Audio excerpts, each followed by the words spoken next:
In this video, I'm going to teach you about the parts of a floor plan. Now, we're really lucky to learn in this format because what I have on my screen that you're looking at is actually a version of a floor plan that's shown in a software called AutoCAD. Now, AutoCAD allows us to draft things digitally using a computer mouse. But what's really cool about AutoCAD is it actually uses different colors to convey different objects.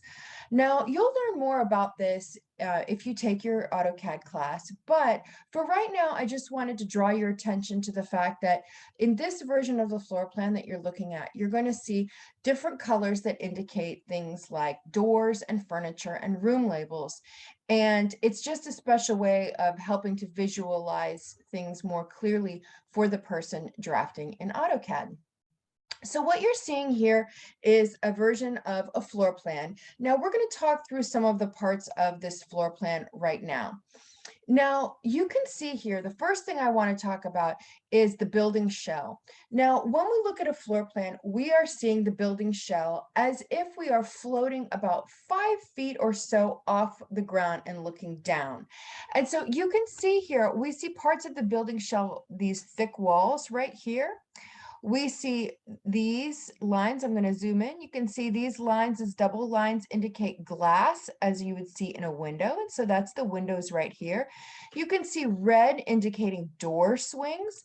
And then you can see staircases here that are being interrupted and kind of using this break line here, which shows that the stairs go down, but there's a ceiling on top of them. You can see more windows over here and over here and over here. You can see the bathroom and sink or the restroom and sink over here. And then you can see the interior walls of this are a little bit thinner than the exterior walls. The next thing I want to show you is this object over here called a break line. Now this break line right here is just a series of parallel lines with a little squiggle across. And you can see it in a couple of spots here. You can see it here, and you can see it here, and here, and here. And those break lines mean that for the purposes of our visibility, we just need to see this particular part of the building shell.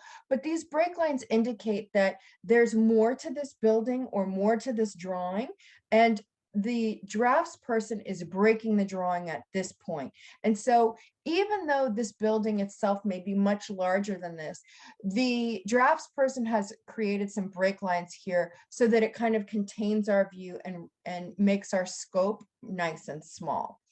The other things that you're seeing on this plan in green is information about certain spaces that may not be specifically room labels, but may give you information about what's happening in these areas. And so you can zoom in and see those. You're also seeing room labels here. You can see they're in all capital letters with an underline. And so those room labels are really helpful as well to give information to the viewer about the different spaces. So you can see here, we've got a conference room over here, the waiting room over here, an office over here, bathroom and closet over here. Of course, I say bathroom, but in a commercial setting, it's actually a restroom. Bathrooms are located in residences. And then the final thing that you see in yellow are pieces of furniture, fixtures, or equipment, or as we abbreviate them, F, F, and E. And you can see we've got a couple of plants in the corner here, a really big conference table, some little wall-mounted fixtures that might contain televisions and perhaps projectors. And then you can see some furniture as well here in the office, as well as the desk and chair for the administrative assistant. So once again, this is sort of the anatomy of a floor plan. We always have the building shell that contains walls, windows, and doors.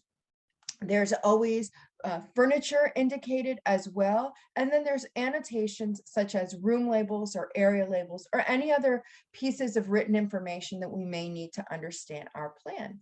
So you may see this plan in different formats. Maybe you'll see it in black and white. But for right now, I wanted to show it to you in AutoCAD because it's really fun to see kind of the future of drafting possibilities.